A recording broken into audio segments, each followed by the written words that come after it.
ada tuntutan siapa harus dituntut, harus diproses hukum dalam kasus ini, tentu saja entitas oligarki properti, yakni PANI, perumahan di Pantai Indah Kapuk 2, yang saat ini dikelola oleh dua oligarki, dan dua-duanya harus bertanggung jawab karena mereka mendapatkan keuntungan dari bisnis properti yang lahannya meminjam kewenangan negara untuk lapak bisnis mereka. Siapa?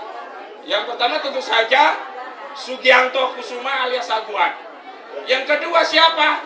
Antoni Salim. Jadi Sugianto Kusumo, Aguan, dan Antoni Salim harus diproses hukum, bertanggung jawab karena telah merampas kedaulatan rakyat dalam proyek Pantai Indah Kapuk. Takbir! Dan mohon Bapak Prabowo, sebenarnya kasus Aguan ini udah ada yang pro justisia, ya, institusi Polri, Bareskrim udah tahu. Harusnya Aguan Alexander Kusuma ini udah jadi tersangka di kasus perampasan klien saya, namanya Supardi Kendi Budiarjo, yang videonya viral, yang tanahnya dirampas, jadi perumahan elit, tapi dia justru dipenjara. Laporan sudah naik, sudah dikonfirmasi oleh jenderal-jenderal di Mabes, ya, Mabes Polri. Tanya lagi, pada zamannya Kabar Eskrim, ya Pak Aridono, tanya Pak Aridono kalau tidak percaya. Harusnya naik tersangka, bahkan penyidikan di Polda yang tadinya tidak naik, terus diambil Bareskrim, ini sudah melanggar kode etik. Kenapa? Dalam proses penyelidikan perampasan tanah ini, harusnya, ya, pemilik perusahaan yang merampas ini, yakni Alexander Kusuma Alim selaku direkturnya, dan Aguan selaku komisaris utama, tidak diperiksa, dan itu menyebabkan penyidik melanggar kode etik. Jadi sekali lagi, setujukah kalau Aguan ini ditangkap dan dipenjara? Setujukah yang dapat keuntungan juga Antoni Salim ditangkap dan dipenjara? Takbir! Assalamualaikum warahmatullahi wabarakatuh. Allahu Akbar. Pernah menelpon saya untuk memberikan klarifikasi bahwa dirinya tidak terlibat dalam proyek IKN. Lebih lanjut, Aguan melalui telepon menelpon saya dan menyatakan bahwa keterlibatan Aguan dalam proyek IKN-nya Jokowi hanya membangun hotel dan botanical garden. Itu pun bagian dari program Corporate Social Responsibility atau CSR. Jadi, kalau Aguan ada yang perlu diklarifikasi dari saya, dari tulisan saya, bisa langsung ke saya. Tak perlu menggunakan jasa pengacara, apalagi menyamping dengan menegur entitas berita online yang memuat tulisan saya. Oke. Sebagai bagian dari hak jawab atau setidaknya cover both side, Aguan bisa menulis. Silakan menulis sendiri atau membayar jasa penulis untuk mengcounter opini dari tulisan saya berjudul Aguan kamuflase akan bangun masjid hanya untuk meredam kemarahan rakyat atas perampasan di PIK 2. Lalu minta diterbitkan di portal Suara Nasional. Karena dalam ruang publik yang berimbang, siapapun berhak beropini, berpendapat. Hak untuk berpendapat ini dijamin dalam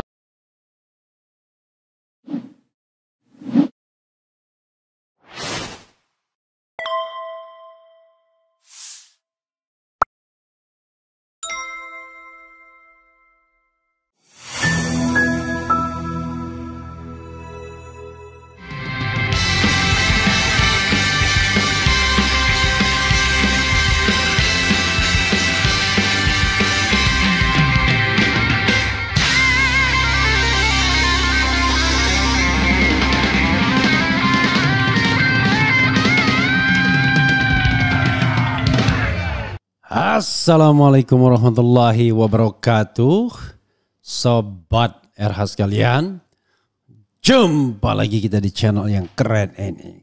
Keren cadas. Ya, Sobat RH sekalian, kita ambil satu video lagi ya sebelum saya pergi.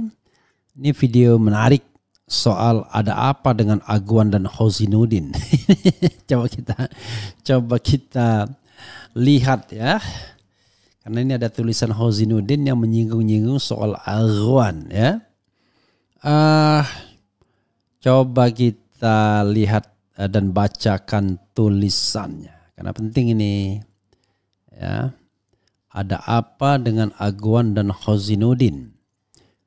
Tetapi ini versinya Hozinuddin tentunya ya. Bukan dari Aguan. Aguannya disinggung-singgung oleh Hozinuddin.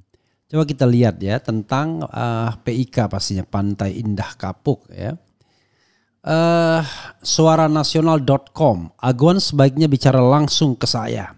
Tidak perlu menyamping dengan mensomasi pengelola portal Suara Nasional. Ini orang nekat juga. Oleh Ahmad Hozinuddin SH Advokat. Pertama-tama saya sampaikan melalui tulisan ini bahwa Saudara Aguan atau Sugianto Kusuma pernah menelpon saya untuk memberikan klarifikasi bahwa dirinya tidak terlibat dalam proyek IKN. Lebih lanjut, Aguan melalui telepon menelpon saya dan menyatakan bahwa keterlibatan Aguan dalam proyek IKN-nya Jokowi hanya membangun hotel dan botanical garden. Itu pun bagian dari program Corporate Social Responsibility atau CSR. Jadi, kalau Aguan ada yang perlu diklarifikasi dari saya, dari tulisan saya, bisa langsung ke saya. Tak perlu menggunakan jasa pengacara, apalagi menyamping dengan menegur entitas berita online yang memuat tulisan saya. Oke. Sebagai bagian dari hak jawab atau setidaknya cover both side, Aguan bisa menulis.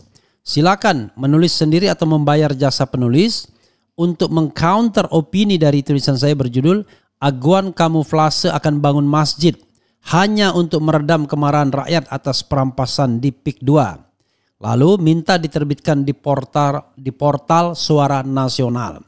Karena dalam ruang publik yang berimbang, siapapun berhak beropini, berpendapat. Hak untuk berpendapat ini dijamin dalam Konstitusi Pasal 28 Undang-Undang Dasar 1945. Di NKRI ini kita sebagai sesama warga negara berkesamaan kedudukannya di muka hukum. Equality before the law and government ya. Saya menyayangkan PT Sedayu Sejahtera Abadi yang merupakan bagian dari Agung Sedayu Group milik Aguan mensomasi portal berita Suara Nasional karena memuat tulisan saya. Apalagi dengan dalih pencemaran nama baik dan seterusnya. Kalau Aguan merasa dicemarkan, maka yang berwenang bertindak secara hukum adalah pribadi Aguan, bukan PT Sedayu Sejahtera Abadi PT SSA. Dan kalau tidak berkenan dikritik atau atas eksistensi proyek PIK yang merugikan rakyat, Aguan bisa ajukan sanggahan. Lagi pula yang mengkritik proyek PIK ini banyak sekali. Ya.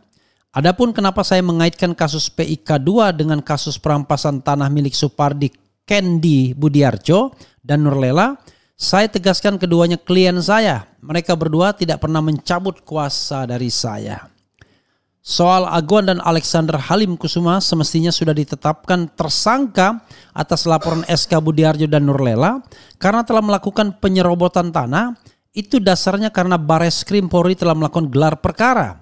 Kalau tidak percaya silahkan konfirmasi ke Komjen Polisi Purnawirawan Dr. Andes Aridono Sukmanto yang saat itu menjabat sebagai Kabareskrim. Bahkan karena dalam kasus itu Aguan dan Alexander Halim Kusuma tidak dipanggil sebagai saksi, padahal pejabat komisaris dan direktur PT SSA, sejumlah penyidik Polda Metro Jaya disanksi karena melanggar kode etik. Saya berhak dan berwenang membela SK Budiarjo dan Nurlela baik di dalam dan di luar pengadilan. Mengingat seorang advokat berhak bertindak untuk dan atas nama kliennya di dalam dan di luar pengadilan berdasarkan pasal 32 ayat 1 Undang-Undang Nomor 18 Tahun 2003 tentang advokat. Seorang advokat juga memiliki imunitas hukum, tidak dapat dituntut secara hukum saat membela kliennya.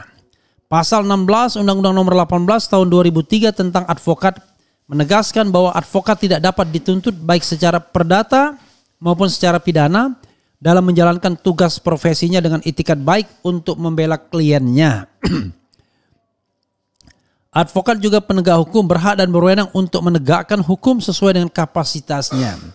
Saya menegakkan hukum melalui pendapat yang saya sampaikan secara terbuka bahwa status PSN PIK 2 bertentangan dengan undang-undang. Sudah terlalu banyak kritik yang saya sampaikan. Oke, minum dulu ya. Atau untuk menyudahi polemik ini, saya mengundang Aguan untuk debat publik terkait proyek PIK 2 ini di hadapan seluruh rakyat Indonesia. Debat bisa dilaksanakan di lokasi proyek Kecamatan Teluk Naga agar disaksikan oleh seluruh korban proyek. Rekan-rekan YouTuber saya seperti Bang Edi Channel dan lain-lain siap untuk menyiarkannya secara live Bagaimana? Apakah Aguan setuju? Refli Harun juga mau ya kalau ada debat seperti itu. Siapapun yang membaca tulisan ini silakan teruskan tulisan ini agar sampai pada Sugianto Kusuma alias Aguan. Lampiran PT Zona 1 Global Cyber Indonesia, suaranasional.com. Ya, sahabat sekalian, itu tadi dari Ahmad Hauzinuddin dan ini sudah azan zuhur ya. Tanggung kita azankan dulu. Lalu kemudian nanti akan kita lanjutkan. Silakan. Assalamualaikum warahmatullahi wabarakatuh. Kita lanjutkan ya. Jadi sobat RH sekalian, ada apa dengan Hauzinuddin Aguan? Ya kita lihatlah ya. Kalau saya sih setuju dengan semangat Hauzinuddin. Kalau memang berkeberatan ya jangan pakai hukum ya, apalagi kemudian pakai massa atau preman misalnya, tetapi pakailah hak jawab. Ya, opini harus dibalas dengan opini karena mereka yang tidak mau membalas opini dan opini hanyalah mereka yang tidak cakap bernarasi atau tidak sanggup bernarasi atau tidak sanggup berargumentasi. Padahal kan uang banyak untuk meng-hire pengacara kan, yang bisa menantang debat Hauzinuddin soal proyek ini. Jadi menurut saya ini hal yang baik ya, apa yang disampaikan Hauzinuddin. Saya bacakan karena hal yang baik. Kita biasakan tradisi untuk tidak saling menggugat di pengadilan. Habis waktu kita, tetapi menjawab opini dengan opini dengan akurasi yang lebih tinggi. Karena apa? Karena kepercayaan masyarakat itu, trust masyarakat itu ya harus direbut. Ya, bukan direbut dengan senjata atau dengan mengerahkan kekuatan koersif negara atau bahkan swasta seperti preman, tetapi dengan membuat kontra opinion, ya, counter argumen. Jadi balaslah argumen dengan kontra argumen, bukan dengan sentimen, ya. Apalagi dengan manusia-manusia yes man. Begitu sobat era sekalian ya. Oke. Mudah-mudahan nanti bisa berdebat. Saya ikut menyiarkan ya. Debat yang seimbang tentunya. Kita bacakan komentar sedikit ya. Rakyat dimiskinkan biar enak menjajahnya. Secara penampilan Topi dan Refli Harun yang lebih cocok daripada Don Mulyono yang jadi Godfather. Kalau itu sih Anda subjektif pastinya ya. Solusi untuk negeri, orang anggota DPR yang bersih ada untuk keluar dari lingkaran setan. Sepertinya nggak mau karena sudah nyaman. 9 naga pengikut Mulyono sekarang diwariskan kepada Pak Prabowo. Habibana. PIK 2 sangat-sangat tidak manusiawi, menyerobot hak mutlak masyarakat yang jelas-jelas bertentangan dengan undang-undang. Jadi sebenarnya sobat sekalian, soal PIK 2 ini menurut saya tidak ada sebuah bantahan yang adequate yang bisa meyakinkan kita bahwa proyek ini berguna bagi masyarakat. Itu kan persoalannya. Yang terjadi adalah kritik dibalas dengan aksi, baik aksi premanisme maupun aksi hukum. Aksi premanisme yang bisa mungkin dilakukan adalah menggerakkan orang-orang untuk melakukan demo. Ngapain demo? Misalnya demo Said Didu dan lain sebagainya. Ya. Karena saya terus terang saja, mungkin saya salah ya. Saya tidak percaya ada demo yang genuine yang ditujukan kepada para kritikus. Orang-orang biasa, orang warga negara biasa. Karena itu enggak lazim. Ya, biasanya itu digerakkan dan demonya demo bayaran. Beda demo yang terkait dengan pemerintahan. It could be possible ada demo bayaran, tetapi bukan tidak mungkin dan pasti sering demo yang digerakkan karena kesadaran. Seperti demo 22 Agustus itu demo dengan kesadaran. Mungkin ada juga free ridersnya, penunggang-penunggang gelapnya. Tetapi yang sadar datang mengemukakan perspektif itu banyak, bukan tidak sedikit. Tapi demo pro PIK misalnya atau pro PSN, saya khawatir bukan demo yang genuine. Apalagi demo yang mendukung konglomerat, jarang yang genuine. Karena orang tahu, ngapain kita dukung konglomerat. Kalau dia mau kasih uang, oke. Kalau enggak, ngapain. Nah, hal seperti ini kan itu menunjukkan bahwa apa yang dilakukan itu dianggap masyarakat kecil yang suka demo-demo itu nggak penting bagi mereka. Karena kalau penting kemudian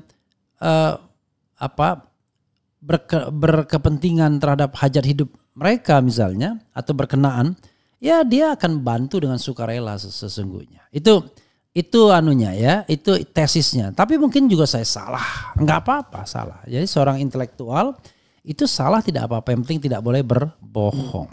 Jadi kita tunggu klarifikasinya, ya, kontra argumennya, ya, kontra opinionnya, bahkan debatnya, agar negara ini sehat dalam pengambilan keputusan, tidak hanya mendengarkan sekelompok orang yang powerful dari sisi ekonomi dan politik, tetapi juga mereka yang voiceless selama ini atau powerless selama ini, ya, dan secara ekonomi juga kurang.